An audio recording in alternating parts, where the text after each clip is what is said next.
Welcome back to the channel. Now I would like to say regarding the concept predictive parsing table for a given grammar. So while moving to this concept, let us see the basic architecture of this concept. For example, I am giving an input a plus b is equal to 10 to the compiler. How that input will take? Let us see with the help of a small architecture. So whatever the input I am giving, first that input will be moved to input buffer. First that input is moved to input buffer. So what are the variables? A plus b is equal to 10. So after moving that input into the buffer, that input is moved to parsing table.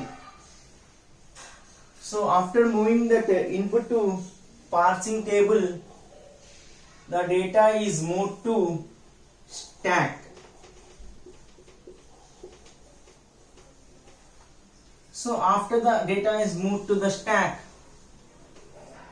parsing table will be generated based upon the data which is present in the stack. So here you observe whatever the data I have, first the data process goes from the right hand side to the left hand side. So first here this is a look ahead symbol. This arrow mark indicates look ahead. So at what position that arrow mark is placing, that position is going to point out. So now here arrow mark is facing towards the numerical value 10. So what is the meaning is, now 10 value is going to parsing table. From parsing table it moves to stack. From stack it moves to the table. So after the processing of 10 symbol is completed, so I can call it as LL1. This is called as table. After the processing of 10 is completed, the arrow mark moves to the next position.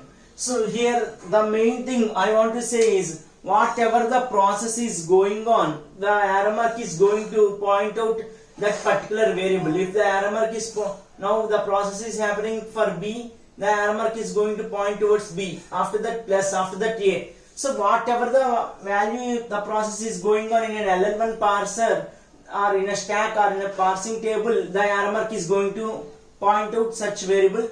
Here the another important point we have to remember is, whatever the variable I am giving as input, for example I am giving input as A plus B. So after completion of your input, whatever you want to give, you have to mention with a symbol called dollar. So the main reason of indicating with a symbol dollar is, so whatever the input I am giving, that input is completed. So if you mention anything after dollar, that values will not be considered, isn't it? If here I have mentioned A plus B dollar 1 2 3 4. So here only A plus B dollar only will be considered. This is after dollar, whatever you have written, it won't be considered. Here if you forgot to mention a symbol dollar, what is the disadvantage or what is the problem we are going to face is, here we are going to face the concept of infinity loop problem we are going to place if you did not mention a dollar symbol, isn't it? If you not mention a symbol called dollar, it thinks like the program need more to be compiled to execute, so it keep on compiling the program without break anywhere. So that is the concept we are going to face, a self loop problem, isn't it? So this is what a basic architecture of a parsing table. Now let us see a small algorithm, how this mechanism works. This is just a general algorithm. So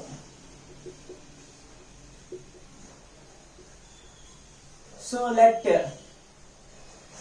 x be the input, isn't it? Let x be the input. Begin means we are starting the task. If A in X is non-terminal, so what is the value we are giving in X? Whether if you are giving A value in X, if the A value is non-terminal, I have to pop out from stack. means I should not consider that value to enter into the stack, isn't it? Error means I should raise the error. If A in X is terminal, so what I should do? Push into stack, means I should keep that variable into the stack. Error. So why I am writing error means if an element having a numerical number or anything else instead of non-terminal or terminal, for example, like I have a special symbol at the rate epsilon, if I have such type of symbols which are not supported, in such situations error will be erased. So this is what I have mentioned, error also.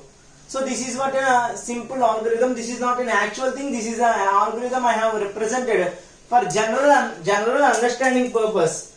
So isn't it, whatever the variable I am giving, for example, if A is a grammar, I am having A, B, C, small d.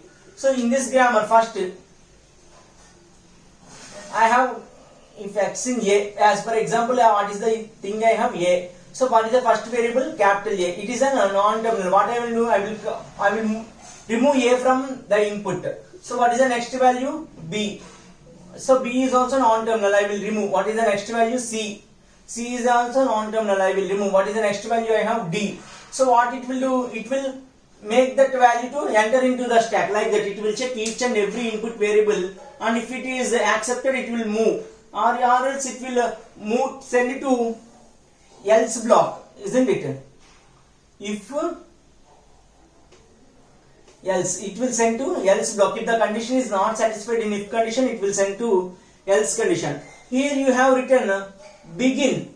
So how, until how you have begin the task, until when you have to keep on executing the task, means if value is equal to dollar, whatever the value you are giving in an input, if that value is equivalent to grammar, you can end the task. If the value whatever you are giving, it is not equivalent to task to the given grammar, you keep on processing the task. This is what a simple algorithm for understanding our concept.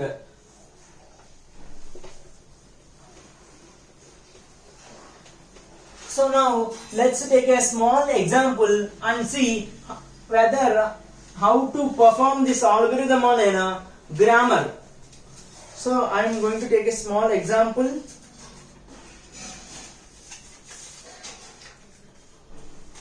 So capital S tends to L or A, capital L tends to L comma S or S, capital L dash tends to epsilon. So this is what a given grammar, and what they will give is, after giving this grammar, whether A comma A is generated from above string, like that. If they will give one string and they will say whether that string is generated from not above string, above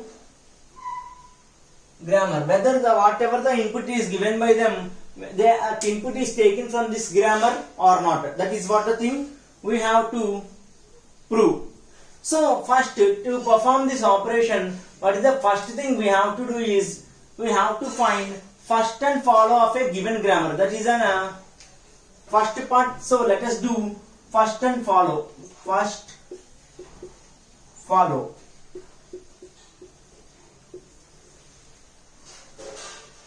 So what is the first of S, first of capital L, first of capital L dash. So what is the first of L? Open brace comma small a.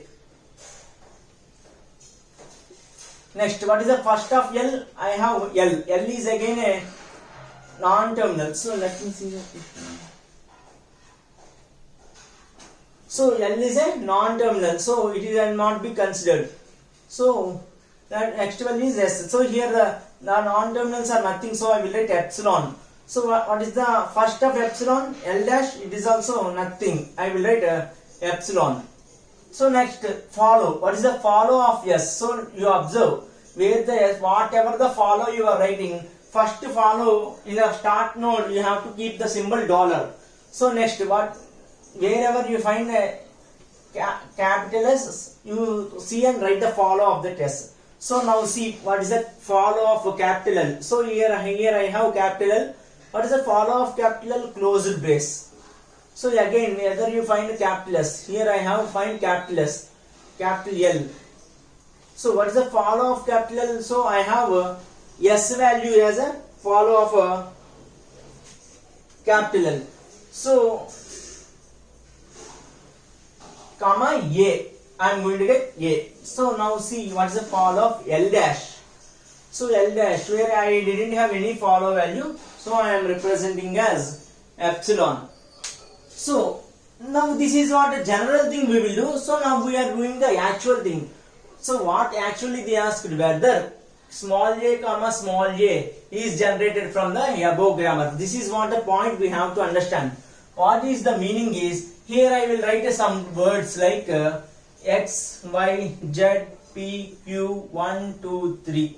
So I will write whether 12 is generated from above grammar or not. What is that meaning is, I will write some random values and I will write one value here. Whether this value is taken from above random values or not. Is in above values I have 12? Yes, I have 12. So I have written. So what you will going to conclude regarding to this example? Yes, 12 is taken from the above input only. If I write a variable called 41, so what you will write? No, 41 is not taken from the above grammar. So like that you will conclude the things. If you have taken from the above grammar, you will write. If you not, you will not write. So here also in the same way they have given you one grammar. What is that grammar? Small a comma small a. This is a grammar they have given. What they are saying is whether that small a comma small a is taken from this grammar where statements or not. Means whether that small a comma small a is generated by this grammar elements or they have written wrong values. So we have to prove now. So for proving the things, what are the things I require is, I need an input values like 1 minute, I will clear it out.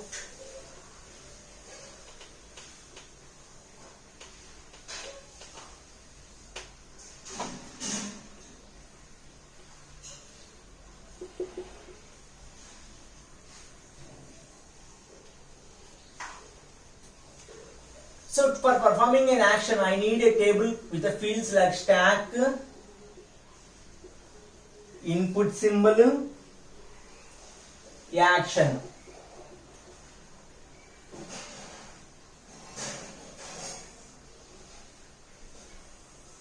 So to perform the task, I am taking a stack value, input symbol and action. So what is a stack means? While taking a things, first the stack should be empty. So I will write a dollar. So input symbol, what is the input given for me? Small a comma small a. So after writing the input, you have to keep dollar symbol. The meaning is that whatever the input you are taking, I will represent with dollar symbol. It means the input is completed. After that there is no more input. So in an action, what is the meaning of action means with what value you are performing the task. So first here in the stack, what is the root node for me? Capital S is a root node for me. So you have to start your task from capital S only. So here in the stack you will write $S small a comma small a dollar. You will write as it is. So what is the capital S is giving? Capital L. So now you write in a place of action S tends to capital L. So why I have written there like that means whatever the action I have written there, that action will be performed in this particular row. So for example, if I have a value is called a plus b, if that value is moved to the stack, how it will move? First b value comes, next plus value, next a value. It will comes like this. In the same manner, if the value moves to the stack, how it will comes means dollar, closed brace, capital L, open brace. The value will comes like this, isn't it? It will comes like a mirror image. how the values will come to the stack, you should write like that. So now what is the input for me? Small a comma small a dollar.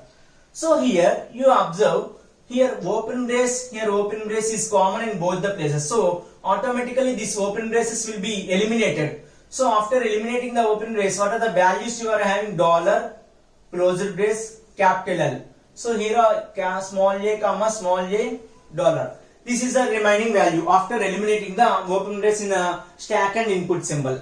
So now you observe, can L be changed to A or not? So L cannot be changed to A. So now what I will do is, L can be changed as L comma S. So that is why I will write L can be changed to L comma S. So now what I will write is dollar, closed brace, L comma S. And this value is common, a comma small a dollar. So now you observe, can S can be changed as A? Why? Because I have to eliminate all this complete grammar. I should get dollar only in input symbol. So can S be converted to A? Yes, S have two grammars. What is the first grammar? S tends to L and S tends to A is the second grammar. So what I will write is S tends to A. So I will write dollar, closed brace, L comma A, small a comma small a dollar. So here A is common in both the places. So you can eliminate the A value. After eliminating, what is the leftover value? Dollar, small l, comma small a dollar. So here in this line you have comma variable as a common in both the places. So you can eliminate that comma. So after eliminating that comma, what is the leftover? Dollar, closed brace, capital L. So here small a, closed brace, dollar. This is a leftover. So now you see L can be changed as A or not. So L cannot be changed as A. So now what I will do, L can be changed as S, isn't it? So now I will do L can be changed as S. So I will write dollar, closed brace, S. So here in a closed brace, dollar. So here in a place of A, what I will do, S can be changed to A. That is the thing I will write. S can be changed to A. So now dollar, closed brace, A, closed brace, dollar. So A is common in both the places. So eliminate A. After that, what is the thing I am having? Dollar, open brace. Here also open brace, dollar. So here open brace is common. So what is the leftover? Dollar, dollar. So at last what you will write? ACC, accept. So the following string, whatever you have given, small a comma small a, is an accepted grammar. Why? Because I have already told you in algorithm, whatever the last, if you get a dollar symbol in a place of stack and input, that particular grammar is accepted. So I got here dollar symbol in a place of stack and input. So this particular grammar is derived from this particular string is derived from this particular grammar. We will conclude like this. So this is what the concept of generating predictive parsing table from a given grammar. So thanks for watching the video. Thank you.